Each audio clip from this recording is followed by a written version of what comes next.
Here I have VIVO Y76, and today I'm going to show you how to scan QR codes on this device. So firstly you have to open camera, then tap on this icon here, tap open camera while using the app, allow, and now to scan QR code, just find some QR code, for example this one, and as you can see, when my camera spots this QR code, just tap on the search icon of this QR code. Okay, that's a bad photo because this lamp. No, how can I fix it? Oh, okay, like this.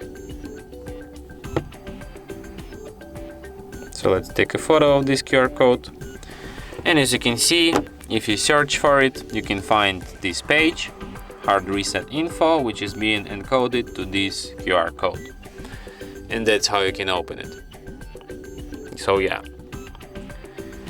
and that's it. Thanks for watching. If you find this tutorial useful, don't forget to hit that like button and subscribe to our channel.